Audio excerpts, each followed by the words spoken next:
junho 21. Segundo Reis 1, verso 1a, 2, verso 25. Depois da morte do rei Acabe, a terra de Moabe se rebelou contra Israel. Certo dia, Acázias caiu pela grade de um cômodo no terraço de seu palácio em Samaria e ficou gravemente ferido. Ele enviou mensageiros ao templo de Baal-Zebub, deus de Ecrom, para saber se iria se recuperar. O anjo do Senhor, porém, disse a Elias de Tisbe: vá ao encontro dos mensageiros do rei de Samaria e diga-lhes: acaso não há Deus em Israel? Por que vão consultar Baal-Zebub, o deus de Ecrom? Por isso, assim diz o Senhor, você nunca mais se levantará da cama onde está. Certamente morrerá.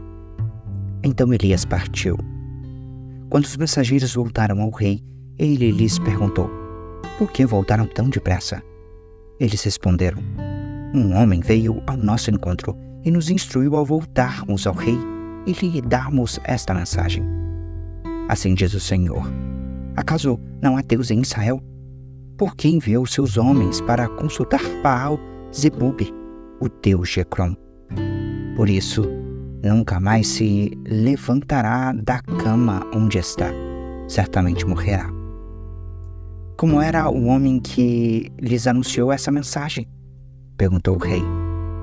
Eles responderam: vestia roupas feitas de pelos e usava um cinto de couro. Era Elias de Tisbe, exclamou o rei. Em seguida, enviou um capitão de seu exército com 50 soldados para prender Elias. Eles o encontraram sentado no alto de um monte. O capitão lhe disse: homem de Deus, o rei ordena que você desça conosco. Elias respondeu ao capitão: se sou homem de Deus, que desça fogo do céu e destrua você e seus 50 soldados. Então desceu fogo do céu e matou todos eles. O rei enviou outro capitão com 50 soldados. O capitão disse a Elias: homem de Deus, o rei ordena que você desça imediatamente. Elias, porém, respondeu: se sou homem de Deus, que desça fogo do céu e destrua você e seus 50 soldados. Novamente, desceu fogo do céu e matou todos eles. Pela terceira vez, o rei enviou um capitão com 50 soldados. Esse capitão, porém, subiu o monte todo, ajoelhou-se diante de Elias e implorou: ó homem de Deus, por favor, poupe minha vida e a vida destes seus 50 servos. Sabemos que desceu fogo do céu e destruiu os outros 2 capitães e seus grupos de soldados. Mas agora peço que poupe minha vida. Então o anjo do Senhor disse a Elias: desça com ele e não tenha medo. Assim, Elias se levantou, desceu e foi falar com o rei. Elias disse ao rei: assim diz o Senhor, por que enviou um mensageiro para consultar Baal-Zebub, o deus de Ecrom? Acaso não há Deus em Israel? Por isso, você nunca mais se levantará da cama onde está. Certamente morrerá. Então, Acázias morreu conforme o Senhor havia anunciado por meio de Elias. Acázias não tinha nenhum filho para reinar em seu lugar, de modo que seu irmão Jorão foi seu sucessor. Isso aconteceu no 2º ano do reinado de Jeorão, filho de Josafá, rei de Judá. Os demais acontecimentos do reinado de Acázias e tudo o que ele fez estão registrados no livro da história dos reis de Israel. Quando o Senhor estava para levar Elias ao céu num redemoinho, Elias e Eliseu partiram de Gilgal. No caminho, Elias disse a Eliseu: fica aqui, pois o Senhor me mandou ir a Betel. Eliseu, porém, respondeu: tão certo como vive o Senhor e tão certo como a sua própria vida, não o deixarei. E desceram juntos a Betel. O grupo de profetas de Betel foi ao encontro de Eliseu e lhe perguntou: Você sabe que o Senhor levará seu mestre hoje? Sim, eu sei, respondeu Eliseu. Mas não falem sobre isso. Então Elias disse a Eliseu: Fica aqui, pois o Senhor me mandou ir a Jericó. Mas Eliseu respondeu novamente: Tão certo como vive o Senhor, e tão certo como a sua própria vida, não deixarei. E foram juntos a Jericó.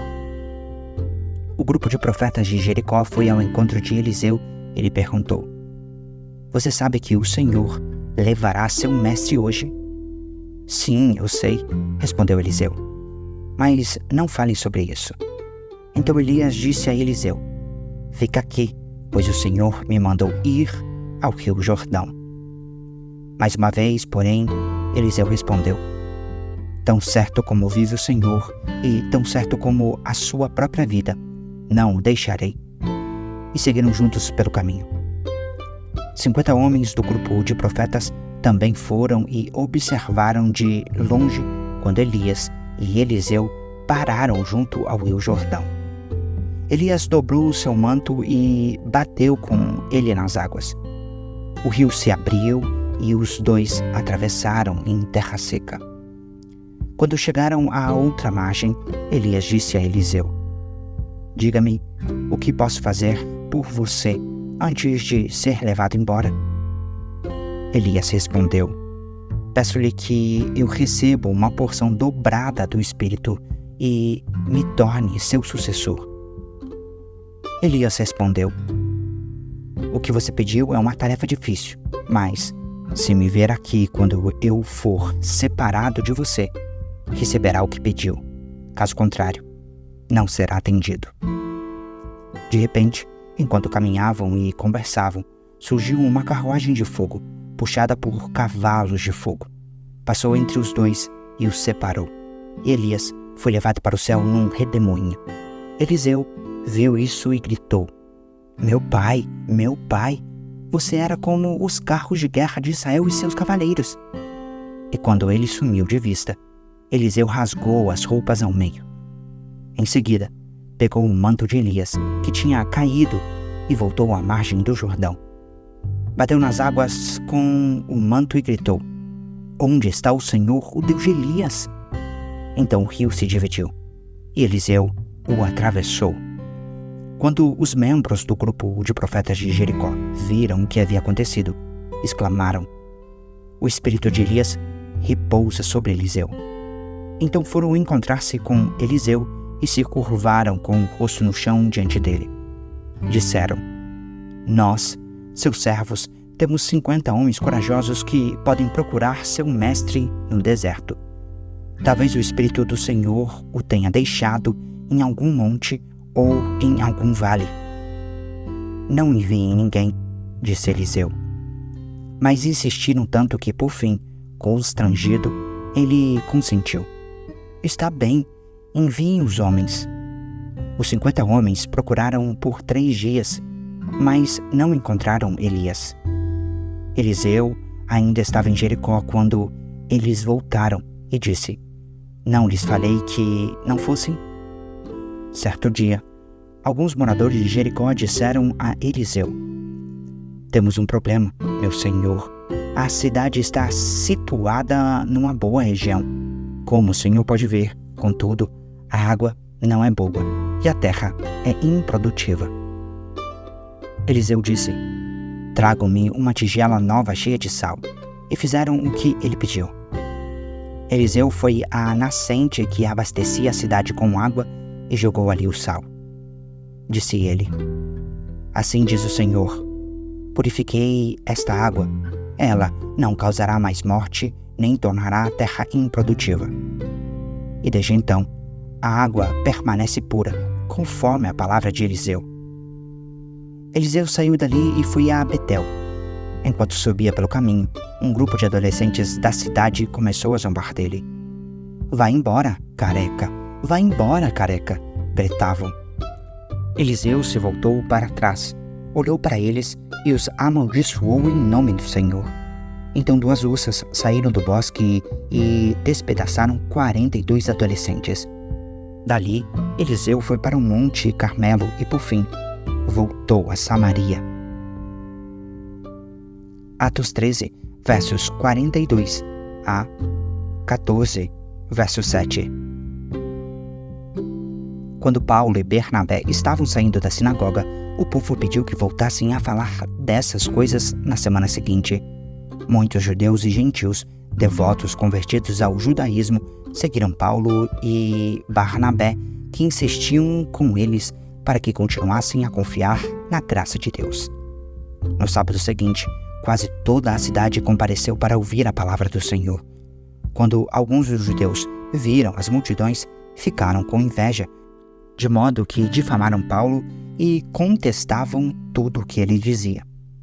Então Paulo e Bernabé se pronunciaram corajosamente, dizendo: era necessário que pregássemos a palavra de Deus primeiro a vocês, judeus, mas uma vez que vocês a rejeitaram e não se consideraram dignos da vida eterna, agora vamos oferecê-la aos gentios. Pois foi isso que o Senhor nos ordenou quando disse: fiz de você uma luz para os gentios, para levar a salvação até os lugares mais distantes da terra. Quando ouviram isso, os gentios se alegraram e agradeceram ao Senhor por essa mensagem. E todos que haviam sido escolhidos para a vida eterna creram. Assim, a palavra do Senhor se espalhou por toda aquela região. Então, os judeus, instigando as mulheres religiosas influentes e as autoridades da cidade, provocaram uma multidão contra Paulo e Barnabé e os expulsaram dali. Eles, porém, sacudiram o pó dos pés em sinal de reprovação e foram à cidade de Icônio. E os discípulos estavam cheios de alegria e do Espírito Santo. Em Icônio, Paulo e Barnabé também foram à sinagoga judaica e falaram de tal modo que muitos creram, tanto judeus como gentios. Alguns dos judeus que não creram, porém, incitaram os gentios e envenenaram a mente deles contra Paulo e Barnabé. Ainda assim, os apóstolos passaram bastante tempo ali, falando corajosamente da graça do Senhor, que confirmava a mensagem deles, concedendo-lhes poder para realizar sinais e maravilhas. Com isso, o povo da cidade ficou dividido. Alguns tomaram partido dos judeus e outros dos apóstolos. Então, um grupo de gentios, judeus e seus líderes resolveu atacá-los e apedrejá-los. Quando os apóstolos souberam disso, fugiram para a região da Licaônia, para as cidades de Listra e Derbe e seus arredores, e ali anunciaram as boas novas. Salmo 139, versos 1 a 24. Ao regente do coral, Salmo de Davi. Ó Senhor, Tu examinas meu coração e conheces tudo a meu respeito. Sabes quando me sento e quando me levanto. Mesmo de longe, conheces meus pensamentos. Tu me vês quando viajo e quando descanso. Sabes tudo o que faço. Antes mesmo de eu falar, Senhor, sabes o que vou dizer. Vais adiante de mim e me segues. Pões sobre mim a tua mão. Esse conhecimento é maravilhoso demais para mim. É grande demais para eu compreender. É impossível escapar do teu espírito. Não há como fugir da tua presença. Se subo aos céus, lá estás. Se desço ao mundo dos mortos, lá estás também. Se eu tomar as asas do amanhecer, se habitar do outro lado do oceano, mesmo ali tua mão me guiará e tua força me sustentará. Eu poderia pedir à escuridão que me escondesse e à luz ao meu redor que se tornasse noite. Mas nem mesmo na escuridão posso me esconder de ti. Para ti, a noite é tão clara como o dia. Escuridão e luz são a mesma coisa. Tu formaste o meu interior e me teceste no ventre de minha mãe. Eu te agradeço por me teres feito de modo tão extraordinário. Tuas obras são maravilhosas e disso eu sei muito bem. Tu me observavas quando eu estava sendo formado em segredo, enquanto eu era tecido na escuridão. Tu me viste quando eu ainda estava no ventre. Cada dia de minha vida estava registrado em teu livro. Cada momento foi estabelecido quando ainda nenhum deles existia. Como são preciosos os teus pensamentos a meu respeito, ó Deus. É impossível enumerá-los. Não sou capaz de contá-los. São mais numerosos que os grãos de areia. E quando acordo, tu ainda estás comigo. Ó Deus, quem dera destruísses os perversos.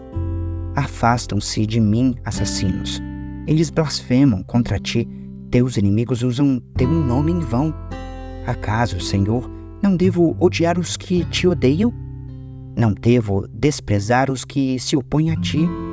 Sim, eu os odeio com todas as minhas forças, pois teus inimigos são meus inimigos.